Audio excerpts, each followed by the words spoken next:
historias en la revolución molecular disipada, que la inauguraron con ustedes allá en Chile, ¿no, Alexis? Efectiva y lamentablemente, don Fernando, nosotros ya vivimos la experiencia de este proceso insurreccional revolucionario en el país desde el 18 de octubre de 2019 y se ha ido proyectando en el tiempo hasta llegar a la actualidad, prácticamente sin solución de continuidad y la verdad con un nivel de escalamiento de proceso, que lo comentaba hoy día, antenoche ya tuvimos el primer bombazo. Pensemos que Santiago está en general con cuarentena, pensemos que estamos con COVID, pero incluso así tuvimos un bombazo frente a un banco en pleno Las Condes, una de las comunas de mayores ingresos del país, en una de las avenidas principales de la ciudad. Y eso es el nivel de escalamiento del proceso, porque no cesa el proceso. Y la primera mala noticia que les tengo es que no va a detenerse el proceso en Colombia por mucho que el gobierno ceda y conceda. De hecho, busca el modelo, esa lógica que es de consenso y coerción, porque cada vez que el gobierno se siente ya sea a dialogar o a negociar, que lo estaba escuchando respecto a esa pregunta que es muy importante, que se está haciendo, si se negocia o se dialoga, no es relevante para efectos de proceso porque ellos van a seguir incrementando o bien las demandas o bien las protestas. Consenso, coerción, dicho en términos muy sencillos, palo o zanahoria, que es una vieja forma de decir exactamente lo mismo. Ahora, don Fernando, yo quisiera referirme a un par de cosas que me parecen súper relevantes para iniciar la conversación. Y son dos cosas que creo fundamentales. Desde que empecé a difundir el modelo de revolución molecular disipada, que es el trabajo de los últimos 20 años que he desarrollado en forma personal y 40 años mi profesor de politología, pues bien, siempre insistí que bajo ninguna forma nosotros estábamos intentando criminalizar la legítima demanda social. De hecho, si los telespectadores van a mi canal ARCT, hay un primer video de noviembre de 2019 donde yo aparezco en el campo hablando y señalo inmediatamente que las demandas sociales, muchas de ellas son absolutamente legítimas y tiene todo el derecho de manifestarse la ciudadanía en forma pacífica. Pero muy diferente es que al amparo de la protesta legítima de carácter pacífico, grupos, movimientos, personas en forma individual y particularmente tribus urbanas también actúen de manera violenta que deslegitima no tan solo la propia protesta pacífica, sino adicionalmente el sentido que podría haber tenido originalmente esa protesta. Y esto se proyecta en el tiempo porque escuché el término de guerra híbrida dentro de lo que habían estado ustedes conversando. Efectivamente, es parte de los modelos de guerra híbrida lo que estamos asistiendo. Esto es análisis estrictamente politológico, no tiene nada que ver con análisis estrictamente militar, que es como quieren ponerlo. Pero la característica peculiar es que se trata de conflicto prolongado, conflicto de desgaste. Aquí no hay, como en los modelos anteriores, toma de la Bastilla o asalto al Palacio de Invierno o un hito particular que le ponga término, por lo menos, al nivel de escalamiento de proceso, sino que la idea es desgastar, desmoralizar, instalar el caos como normalidad, y esto en el tiempo. En Chile llevamos un año y ya van a ser 6 meses del mismo proceso, y claro, baja en determinado minuto la coacción violenta, otras veces vuelve a escalar. En la zona sur del país, en la Araucanía, que es el equivalente de la región del Cauca, en Colombia, tenemos escalamiento a un nivel increíble. Acaban de haber hoy día 4 atentados simultáneos en distintos puntos geográficos, copamiento además. Y bueno, lo primero entonces señalar, don Fernando, es que cuando uno hace análisis, lo último que quiere es tratar de criminalizar el legítimo derecho que todos tenemos en Chile, en Colombia y en todo el planeta de protestar por aquello que consideramos injusto o que nos disgusta por último, pero hacerlo de forma pacífica dentro del Estado de Derecho y sin violentar la propiedad pública o privada. Ahí están las consideraciones fundamentales, don Fernando. Eso es elemental, eso es clarísimo. El derecho de la protesta, el derecho a presentarle peticiones a las autoridades, son derechos constitucionales que nadie discute. Lo que nadie acepta es que el ejercicio de estos derechos venga acompañado de formas de violencia que impiden el libre ejercicio de los derechos de la inmensa mayoría de la población. Aquí en Colombia estamos llegando a 50 millones de habitantes, póngale 48 o 49, los manifestantes serán 20.000 o 30.000 o 15.000, ponga la cifra que quiera, o 50.000, y nos quedan por fuera 49 millones de personas que quieren vivir, que quieren trabajar, que quieren llegar a su casa, que quieren encontrar gasolina en las estaciones de servicio, que si se enferman quieren tener una cama donde los puedan atender y les puedan dar oxígeno, porque están impidiendo la llegada de oxígeno en los hospitales. Eso es de recibo, eso es manifestación popular aceptable, digerible. Pues claro que de ninguna manera. Eso es violencia, una violencia desatada en contra de la población civil, y entonces la cosa se desencadena de esta manera. Y quiero preguntarle, para que cotejemos la situación de Chile con la situación de Colombia, allá en Chile, ¿qué están pidiendo? Porque yo tengo, y perdónenme el paréntesis y la digresión, yo tengo sobre Chile una duda que me taladra el corazón. Yo era secretario de la Federación Latinoamericana de Bancos cuando Allende era presidente y viajaba a Chile con mucha frecuencia. Y yo vi, no me las contaron, las colas de la gente esperando que les vendieran cualquier cosa en una tienda porque no tenían qué comer, porque en Chile no había qué comer. En el Hotel Carrera, que usted sabe que era el hotel importante y prestante de Santiago, el último día de una estadía de varios días en que tuve conversaciones con los banqueros de allá, pedí la carta y me dijeron, no señor, hay cordero y Coca-Cola. Dije, no quiero la oferta que me hace, deme la carta. Y me dijo, no, es que hay cordero o Coca-Cola. Y dije, ¿y un restaurante cercano? Me dijo, hay restaurantes cercanos, pero o no hay cordero o no hay Coca-Cola. Entonces yo vi la miseria de Chile, esta no me la contaron, ni esto es imaginación mía, yo la vi. Y resulta que viene este proceso económico liberal que coloca a Chile como la nación económicamente más fuerte de América Latina, con un desarrollo asombroso, con una caída de la pobreza espectacular, con unas cifras sociales casi que inconcebibles en su tiempo. Y entonces yo me pregunto, ¿qué quieren los chilenos? ¿Qué es lo que están pidiendo en esa revolución? ¿Cuáles son los pliegos de peticiones que hacen? Cuéntenos a ver si de pronto coincidimos con lo que están pidiendo acá. Voy a tratar de hacer una digresión de análisis impropia, pero que permite explicar por qué se llega a la conclusión y se le tacha al modelo de revolución molecular, y voy a ir al tema de disipada inmediatamente, de ese modo. Si usted analiza desde la Revolución Francesa en adelante, los objetivos revolucionarios habían sido siempre explícitos, abiertos y directos. La Revolución Francesa parte con un cambio constitucional, primera característica, y finalmente se radicaliza hasta llegar, por supuesto, a la decapitación del rey, la instalación del terror, que dura un año y algo aproximadamente, y finalmente la reacción termidoriana que se llama. Y finalmente de todo el proceso termina pasando de ser una monarquía a una república y finalmente a un imperio, con un emperador, que fue Napoleón. Y cerrando el ciclo vuelve la restauración y se vuelve a instalar la monarquía, salvo que en esta ocasión ya es una monarquía constitucional a la que va a reemplazar después la Segunda República, y así.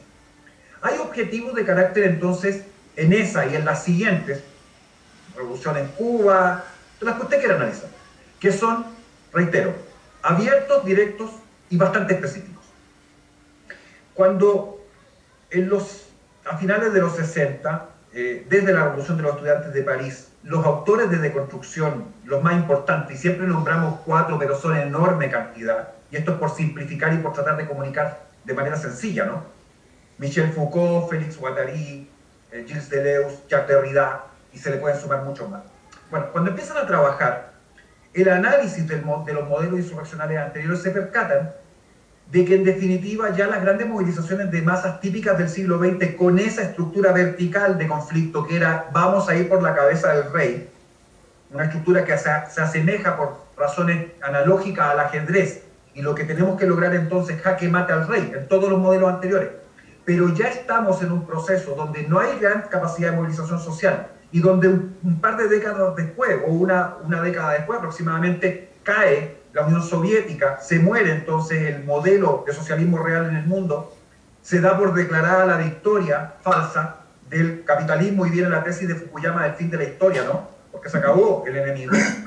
Y en definitiva las derechas dicen, en todo el planeta prácticamente, siguiendo a Fukuyama, bueno, se acabó, hay que olvidarse de esto y sigamos haciendo negocios, crecimiento económico, preocupémonos de lo que el marxismo clásico era la infraestructura. ¿Qué modelo? Y esta es la gran pregunta que se empiezan a hacer los propios teóricos de izquierda. Bueno, si ya se cayó este sistema, ¿qué modelo podemos ocupar? Y gente se pregunta, y hoy día estaba viendo un análisis bien interesante en otro canal, de varios analistas colombianos, que planteaban cómo es posible que una teoría que empieza finales de los 60, principios de los 70, venga a tener expresión formal del punto de vista práctico, insurreccional, revolucionario, entre otras cosas, porque no se refiere ni siquiera a eso, ¿ya? 50 años después. Bueno, porque se trata de un proceso. No, la primera característica de lo que tenemos que entender es que no es un hito, no hay un hecho particular, es un proceso. Y ellos definen entonces, y estos son los cambios más significativos a mi juicio, y por eso permite explicar lo que está ocurriendo, que se acaba como sujeto revolucionario la clase social, ya no es un problema de clase, por ende se acaban los grupos como problema, tampoco es un problema de células, y por eso lo bajan a nivel de molécula. Ellos hablan de molaridad y de molecularidad. Molaridad son las estructuras más complejas de carácter arbóreo, y este ya es lenguaje propio de construcción, pero lo bajan a nivel de raíces del árbol que no tienen estructura o que se ramifican en forma horizontal. Ese es el concepto central. ¿Por qué sirve? ¿Y por qué uno se metió a estudiar a estos filósofos y ese modelo para poder explicar el proceso?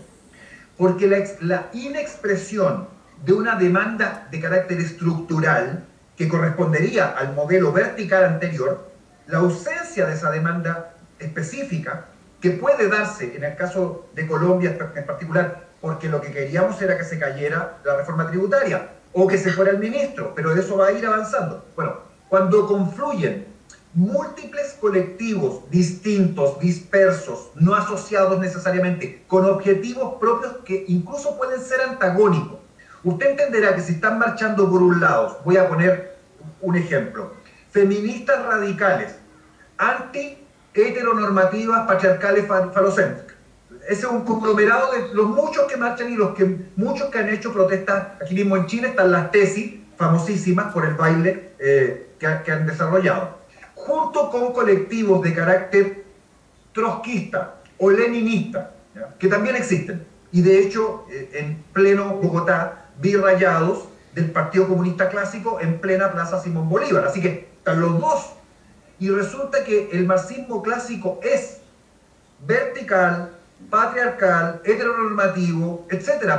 Para los comunistas clásicos, la homosexualidad es una desviación fruto de la burguesía y el capitalismo. Pero en reconstrucción, la homosexualidad es parte, teoría de género, entonces está aceptada e integrada. ¿Cómo marchan dos colectivos cuyos fines parecen chocar y terminan entonces confluyendo en una protesta molecular, masiva por supuesto, pero molecular, donde no hay objetivo?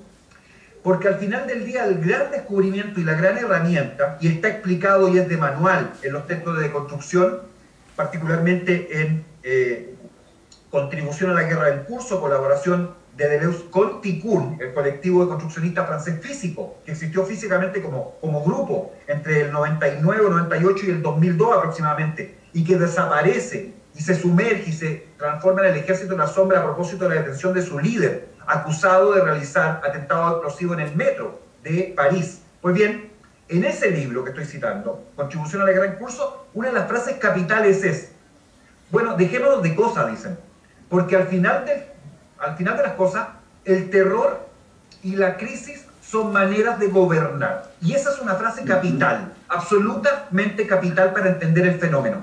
¿Qué ocurre Cuando estas masas dispersas moleculares, no articuladas, que tienen fines distintos, ponen en jaque el ejercicio del monopolio de la legítima violencia por parte del Estado, que es lo que pasa cuando la policía es excluida por presión, por todo lo que ustedes ya han venido comentando.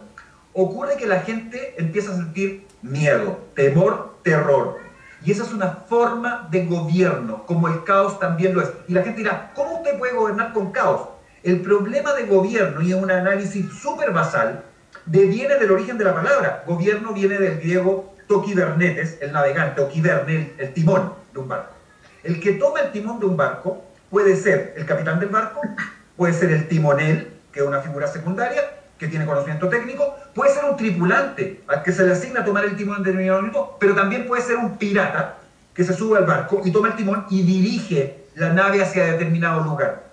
Cuando ellos dicen el terror y la crisis son formas de gobernar, es porque no se requiere estar en el poder institucional vertical, ser presidente de la República, para gobernar. Ellos pueden gobernar imponiendo, vía terror y vía caos, determinada dirección a la nación que termina desembocando en algún lugar. Ahí está la explicación de por qué en ese aparente no objetivo de todo este conglomerado del que estamos hablando, finalmente sí existe capacidad por coacción, por una parte, o por consenso, por la otra, palo o zanahoria, la capacidad de dirigir el país a cierto lugar. Chile, ¿cómo parte la protesta? Teóricamente por un alza de 30 pesos en el metro.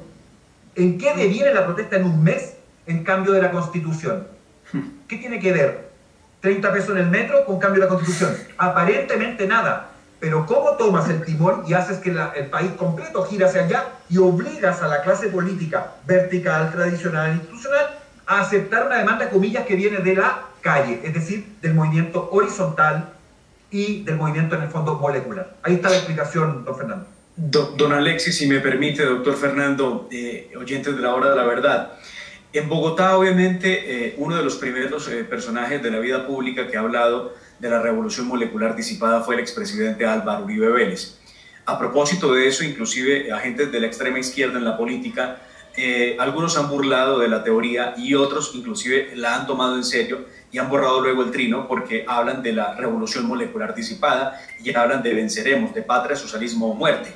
De hecho, ese trino desapareció porque pues, evidentemente era ponerse en el foco de la atención nacional. Y entonces tenemos algunos sectores que niegan que exista esa teoría y que pueda llegar a ser aplicable en Colombia. Yo voy a hacer un breve relato de lo que hay para que usted nos diga a nosotros si usted cree que se encaja o no se encaja la revolución molecular disipada. Lo primero que han hecho es, bueno, como usted ha hecho, salir por una causa. La causa fue la reforma tributaria y pedir la renuncia del ministro Alberto Carrasquilla. Salieron el 28 de abril, o sea, hace 8 días, para poder manifestarse en contra de aquello. Lo primero que hicieron ese día fue lo mismo de siempre, vandalizar las estaciones de Transmilenio, del Mío en Cali y de otros sistemas de transporte masivo en el país. Fue lo primero que hicieron, inclusive el metro de Medellín. Al siguiente día las protestas fueron escalando y fueron más vandalizados los buses, inclusive llegaron a quemar varios del sistema de transporte. Al tercer día y cuarto día hubo marchas menos intensas, pero ya entre el cuarto y el quinto día se empezó a ver los primeros enfrentamientos muy duros con la fuerza pública, al punto de dejar a varios de ellos heridos y empezar a reportar supuestas pérdidas humanas en medio de los enfrentamientos. Bueno, digo supuestas porque no sé que esos días hubiera habido, no porque no las haya, porque ya ha reportado la Defensoría del Pueblo de que hay 25 personas que han fallecido en medio de los enfrentamientos. Y ha venido escalando al punto que en la noche de antenoche, el lunes, teníamos una situación muy compleja de los policías cansados, golpeados, y vimos muchas imágenes de cómo los han torturado inclusive a golpes en las calles, porque logran en las hordas encerrarlos y ellos son inferioridad numérica y siempre algunos logran correr, otros simplemente quedan atrapados en turba. Han asesinado a uno de los policías en Colombia a puñaladas, cerca de 35 puñaladas recibió y lo han matado de esa forma. Bien, lo que ha ocurrido ahora es que han empezado a cerrar los corredores viales. Lo decíamos con el doctor Fernando y con Jair en el análisis, el tema de oxígeno, el tema de víveres, el tema de la producción agrícola en Colombia está prácticamente paralizada. Los combustibles están haciendo falta. Los lecheros reportan pérdidas por cerca de 121.000 millones de pesos. En estos momentos los comerciantes hablan de 88.000 millones de pesos perdidos durante este tiempo. Eso es lo que estamos viendo al momento. Es la radiografía que le hago a ver si esto tiene o no tiene un parecido o encaja en lo que usted ha explicado. Gracias, Marcelo, pero lamento tener que refutar de entrada lo que ha dicho, porque el expresidente Fernando Uribe no ha sido el primero que se ha referido a revolución molecular en Colombia, sino específicamente quien es nuestro anfitrión, don Fernando Londoño, que me entrevistó en noviembre de 2019 a propósito de este tema. Y en esa entrevista, cuando él me pregunta qué es lo que ve usted en Colombia, yo le digo, lamentablemente, lo que va a ocurrir en Colombia va a ser un calco, está así la frase literal, de lo que ha pasado en Chile. Se lo dije a un mes del inicio del proceso insurreccional revolucionario en mi país. A un mes. Y se produce con esto un efecto que no es nuestra la frase tampoco, como revolución molecular tampoco es mía, porque de Guattari y disipada es del profesor Heineke, pero voy al punto. Se produce con esto un efecto Cassandra, o un síndrome Cassandra. Cassandra era la sacerdotisa del templo de Apolo en Troya, que tenía la capacidad profética, pero que le habían quitado por una maldición que la gente que la escuchaba le creyera. Entonces es un problema grave, porque como yo sabía, estando en Chile, sin que en Colombia hubiese ocurrido absolutamente aún nada, que lo que iba a ocurrir en Colombia iba a ser un calco de lo que estaba pasando en mi país en ese minuto, porque hay que tener supuestamente algún tipo de capacidad profética para esto. Bueno, no se trata nada de eso, es simplemente constatación de proceso. Y aquí quiero hacer una distinción formal segunda, porque mencioné el tema de no criminalizar la legítima demanda social al principio. La segunda es que la lectura que ha hecho el señor Petro particularmente y la gente de izquierda de Colombia que ha venido criticando lo que supuestamente yo he dicho, es que lo que yo fui a hacer a Colombia fue prácticamente a aleonar a la policía y las Fuerzas Armadas para que reprima la protesta.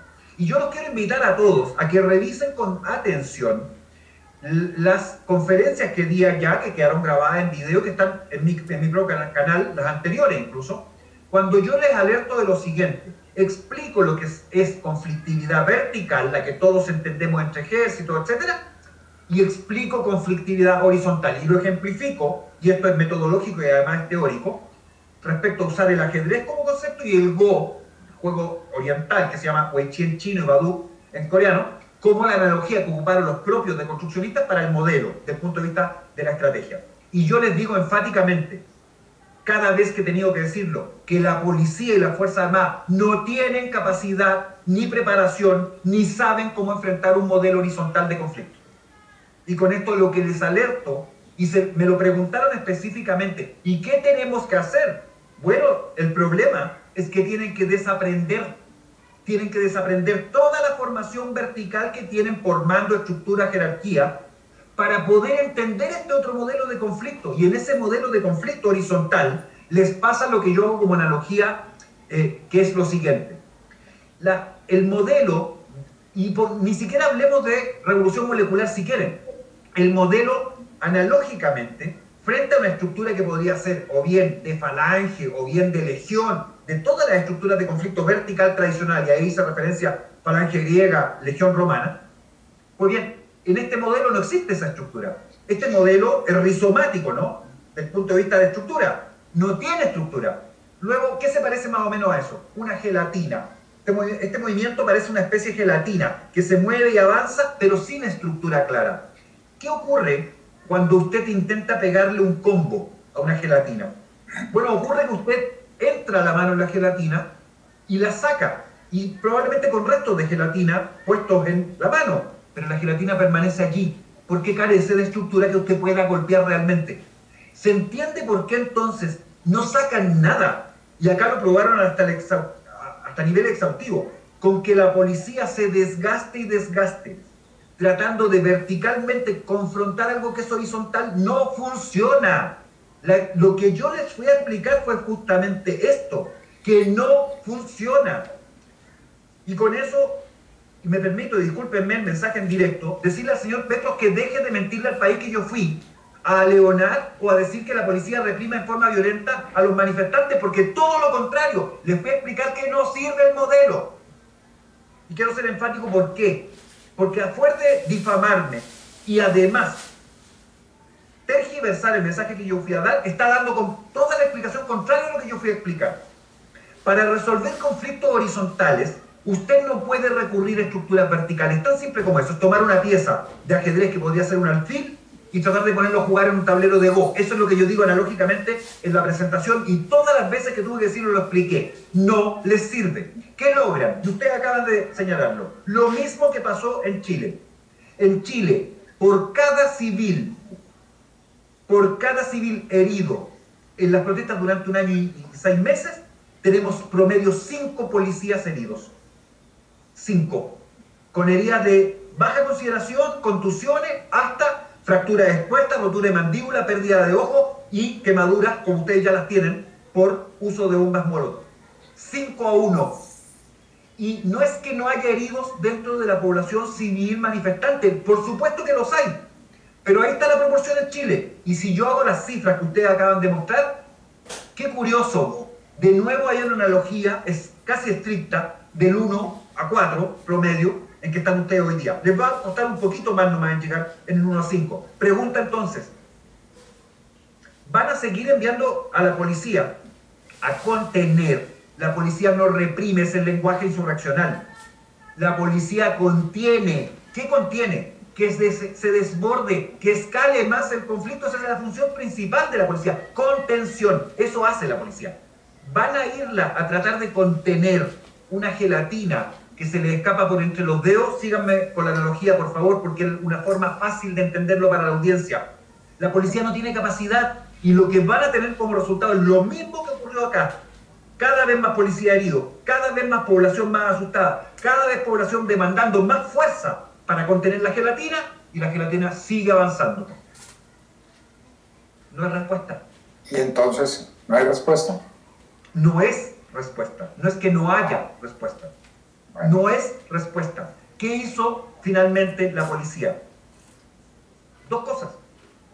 Intentaron trabajar con cercos y contra cercos respecto a grupos particulares muy individualizados que estaban haciendo violencia estricta.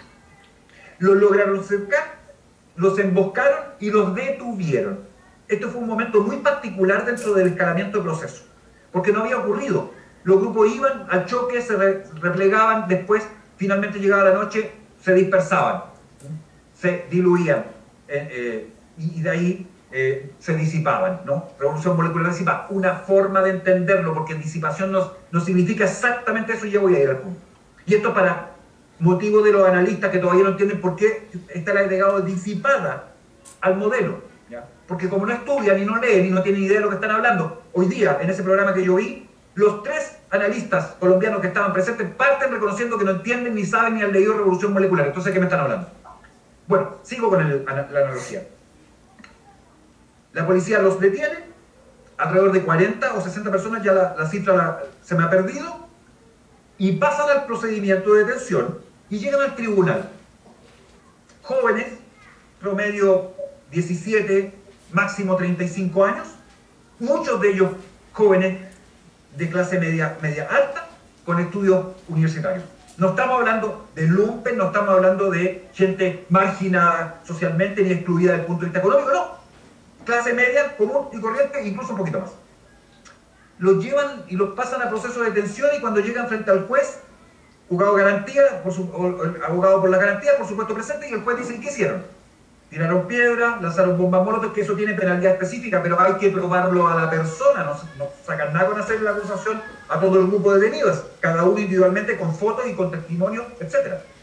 Bueno, pero las pruebas, fotografía, lo típico. Y el juez dice, bueno, pero ¿y? Esto es mera falta. Esto es mera falta. Todos libres, no quedó ni uno detenido. Y la policía hizo un tremendo esfuerzo para tener a 40 o 60, da lo mismo, mientras tenías 200 o 300 que no estaban con posibilidad de ser contenidos, que siguen haciendo las cosas. Fue tal el desgaste de la policía en Chile que finalmente cedieron el territorio. Y ellos tomaron, y esto es parte del modelo de construcción y de revolución molecular, reterritorialización y territorialización, me apropio del terreno.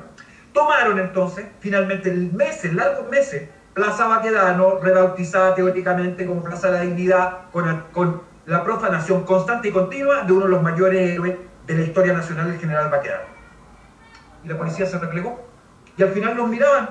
Llegó a ser tan ridículo, si quieren, que los propios manifestantes, estando ahí en Plaza Baquedano, ellos hacían de policía de tráfico, porque controlaban el paso de los autos, y Carabineros los miraba, porque además es suplantación y por supuesto desplazamiento y reemplazo de la autoridad legítimamente constituida. Ese es el modelo. Revolución molecular, quiero que me disculpen todos los que lo han entendido mal, incluido Petro, que todavía no lo entienden. Revolución molecular no tiene nada que ver exacta y estrictamente con los hechos de violencia que ustedes están viendo. Eso es parte del proceso, pero no es el fundamento del proceso. El fundamento del proceso, porque estos son postestructuralistas, postgramscianos, es que lo que están conquistando es territorio físico, sí, por supuesto, por eso están los cercos a las ciudades, por eso ustedes tienen desabastecimiento hoy día, etcétera, imposición de terror, etcétera, cero problema. Pero el fundamento real es cambio de la conciencia, es conquista ideológica. Ese es el fundamento de revolución molecular, no tiene nada que ver con corte calle, qué sé yo, esos son medios para. ¿Medios para qué? Para cambiar la creencia. Ese es el objeto fundamental del proceso, hegemonía ideológica, porque cambió con Gramsci de apropiarnos de los medios de producción, infraestructura, a apropiarnos de la creencia, superestructura. Eso lo tomaron de construccionistas y ahora le agregaron este modelo, donde cualquier persona con justa o injusta razón, con razón o con emoción, o solo por deseo, y ahí están las categorías Guattari en pleno, demanda un reconocimiento, un derecho que siente que se le ha sido negado, aunque lo sienta. Por eso él habla de la revolución de los deseos, ahí está la categoría específica. ¿Por qué? Porque lo que se manifiesta son individualidades entrelazadas en forma radicular, y esa es la estructura de no estructura, que todas juntas en micro revoluciones terminan haciendo la gran revolución. Y la gran revolución tiene que ver con un cambio a nivel cultural, y eso es lo fundamental, que reemplaza entonces el sistema de dominio o la episteme dominante. Y esto es para que la gente que sigue hablando del teórico chileno y qué sé yo, entienda que yo simplemente lo que he hecho ha sido difundir y divulgar del punto de vista más sencillo posible para que todo el mundo lo entienda, este modelo que es propio de estos autores post-marxistas clásicos. Ahí está, ¿ya? Doctor Alexis, pero bueno, al final, bueno, usted dice que lo que se está buscando es un cambio cultural, ese es el trasfondo, pero debe haber algún poder detrás de esto. No sé si potencias extranjeras, por ejemplo, sé que en Chile fueron capturados algunos funcionarios del SEBIN y fueron expulsados del país. ¿Quiénes están detrás de esto? Como qué redes internacionales, y a nivel interno, ¿quién se va a apropiar de la bandera? Porque me imagino que llegará el punto en que alguien tendrá que tomar el poder, pero de manera personal, o ese punto jamás llega. Sí, gracias, Jair. La pregunta es clave, y voy a permitirme sorprender a la audiencia un segundo y a ustedes probablemente. Miren lo que voy a decir. Sería ideal que el señor Gustavo Petro fuese el próximo presidente de la República. Gracias. ¿Qué tal el deseo? Escúcheme, don Fernando. Yo sabía que usted iba a abrir los ojos. Si usted quiere, se lo prestamos. Sí, no. Quédense con él, por favor, y voten por él. Y por favor, que los colombianos voten por Gustavo Petro. Por lo siguiente. Porque el problema de esta izquierda caviar, como la que representa a Gustavo Petro, de esta izquierda post-revolucionaria, después de salir y ser guerrillero, integrarse a la sociedad civil y hoy día hacer loas a la paz y que no haya violencia, por supuesto, de parte de los policías contra los manifestantes, es que si llega a resultar electo presidente de la República, cosa que no va a ocurrir, así que quédense tranquilos porque eso no va a pasar. Pero bueno, por eso les digo, ojalá que ocurriera. ¿Ya? Le va a ocurrir lo mismo que están viendo y 10 veces peor. Porque el modelo lo que dice es que este señor representa todavía esa izquierda institucional vertical que no tiene nada que ver con las demandas horizontales. Nada. De hecho, equivale a lo que ocurre cuando llega, lo voy a poner en términos ahora en revolución anterior, francesa para que todo el mundo me entienda, cuando la montaña, el grupo más radical dentro de los jacobinos, Danton, Marat, Robespierre, efectivamente logran el poder. Vamos a suponer que el caballero logra el poder. E inmediatamente la contra empieza al interior del propio proceso. Y por eso viene después Termidor. Le ocurriría exactamente lo mismo y con peores características. Porque ¿con qué legitimidad, estando ya de presidente y habiéndole quitado el piso, lo voy a decir en forma muy trivial, a la policía y a las Fuerzas Armadas, durante todo el tiempo que hemos visto, de que están cometiendo abusos, que violan los derechos humanos, que matan gente, ¿con qué legitimidad él, como presidente de la República electo, va a mandar a esa misma fuerza policial a contener a las protestas que se le van a detonar a él en el contexto de su propio ejercicio? Porque como no tienen objetivo definido, basta que usted cambie el personaje y da lo mismo. Las protestas van a ir contra él igual. Reitero, no es que vaya a ocurrir, pero eso es lo que ocurriría necesariamente, porque los sectores que están realmente impulsando, y voy con la pregunta inmediatamente contigo, Jair, no tienen que ver con la representación vertical formal de la autoridad. Esto es un proceso horizontal molecular, es otra cosa. Entonces, quien no entienda eso, cree que va a poder conducir el proceso. Y en Chile, los sectores más radicales de izquierda, por ejemplo, el Frente Amplio, tenemos ahí a Boric, a Jackson y otros representantes que están en el Parlamento, jóvenes, son de la camada nueva, han sido formados de construcción, y les ocurre que cuando llegan a la protesta, porque quieren sumarse a la protesta, la gente en la protesta, y esto fue una escena dantesca en Santiago, le tiraba cerveza encima en la cabeza a un diputado de la República, sentado ahí en medio, a unos cuantos metros de la Plaza Baquedano, o lo insultaba, porque no lo representa. Y el señor Petro se equivoca si cree que representa a alguien de los que realmente están haciendo el proceso ahí, insurreccional revolucionario. Esa gente no lo representa para nada. Lo segundo, en todo proceso insurreccional interno, Jair, siempre hay fuerzas externas, siempre. Esto es una constante histórica. En Revolución Francesa, porque estoy haciendo esa referencia para no aburrir, pero para seguir la línea, ¿quiénes eran los principales instigadores de la propia Revolución Francesa? Los ingleses, pues. Los ingleses, y particularmente la banca Rothschild, que financió directamente la insurrección porque les interesaba sacar del juego a Francia como potencia. Esa era la discusión geopolítica. ¿Y qué hemos visto en el continente? Que hace 3 o 4 años atrás casi, había un país que estaba en la cuerda floja. Uno, que era Venezuela, cuando se realizó el encuentro de Cúcuta y estuvieron al borde de que una presión continental, política, por primera vez en forma, los destronara, porque iban a tener que ponerse a negociar. Y eso detonó una estrategia que en Go es muy habitual, que es que cuando te atacan en tu territorio, y tú sabes que ahí no pueden entrar fácilmente porque te pueden resguardar, para sacarte el problema del ataque, tú atacas en el territorio del otro. Eso es clásico. Y a menos de un año o 2 años después, 2017-2019, ya teníamos instalado el problema en Santiago de Chile con la réplica que hemos seguido viendo acá, y nadie hoy día habla de lo que está ocurriendo en Venezuela ni en Cuba, y basta meterse un poquito a mirar lo que está pasando ahí para ver cómo se invisibilizó ese problema. Y vino sistemáticamente Chile, después tuvimos Bolivia, recordemos la salida de Evo Morales, y allí en la salida de Evo Morales se detienen agentes venezolanos que están repartiendo dinero para la protesta violenta en la calle. Y se lo expulsa, a mi juicio, un tremendo error de la presidencia de Yanine Áñez, que estaba recién asumiendo, porque debieron haberlo procesado y haberlo metido preso y ponerlo, pero lo expulsaron, ¿ya?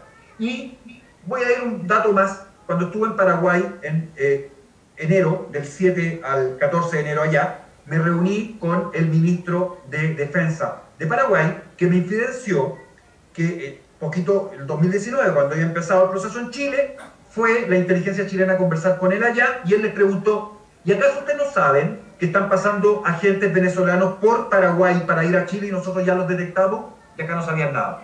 Así que si quieres una respuesta, Jair, ¿quién está detrás de esto? Por supuesto que las brisas bolivarianas del señor Maduro, pero más importante, Diosdado Cabello. Yo estoy en su lista, a partir oficialmente de hoy estoy amenazado por el clan de los el clan de los Soles, el cantante de los Soles, que me acaba de publicar y me acaba de hacer el tremendo reconocimiento de mencionarme explícitamente en su programa de ayer, y detrás de eso la verdadera inteligencia y estrategia operante siempre, que es la inteligencia cubana, que es la que realmente piensa en todo esto. Ahí está la respuesta. Ahí. Claro, con un elemento que no existe en Chile para la aventura de Chile, y es que esta revolución molecular disipada, como quiera que se la llame, como quiera que sea, tiene en Colombia recursos ilimitados. Aquí también, don Fernando. Pero es que ustedes no producen cocaína. No, pero producimos muchas otras cosas. Yo le voy a explicar, dígame usted. Entonces, tienen recursos ilimitados. Pueden tardar haciendo esta disipación que distrae la policía, que la agota, que la cansa, lo que sea, porque la producción de cocaína en dinero da para todo. Es el negocio más importante del continente. No sé que en Chile tengan un equivalente a la cocaína, pero es lo que mantiene el proceso, Alex. Sí. Yo lamento que Chile no tenga el tipo de ecología que tiene Colombia, y tendríamos coca acá también. Pero tenemos marihuana, que ya se ha masificado la plantación a todo nivel y sirve para los insumos básicos y la caja chica. Pero el modelo de financiamiento, y esto me lo preguntan siempre, ¿de dónde sacan plata? Bueno, usted vaya... y quiero señalar otra incidencia. Hay una diferencia bien radical entre la gente que hace análisis teórico en todas partes, los típicos cientistas políticos de todos lados, y lo que nosotros hemos trabajado en Chile, porque nosotros trabajamos en terreno, vamos a la calle, siempre. Entonces hay una diferencia radical, pues. Cuando uno va a los núcleos basales, los núcleos territoriales, y escuche, recuerden todos los que están viendo que van a empezar a escuchar mucho el concepto de territorio en Colombia. Mucho, ya en forma sistemática. Territorio de construcción significa dos cosas. Territorio físico, geográfico, que es lo que ya tienen en parte en ciertas zonas, y más importante, territorio ideológico, mental. Y la traducción de construcción de territorio es territorio igual poder. Cuando ustedes escuchen hablar de ahora en adelante territorios, ellos se refieren a poder. Bueno, cuando usted va a los núcleos territoriales basales, a nivel de Santiago, para la analogía, es una comuna, un área específica, delimitada geográficamente, que tiene un municipio, ¿no? Bueno, ahí trabajan los grupos territoriales basales. En la Araucanía, que son las zonas donde están las guerrillas, se llaman las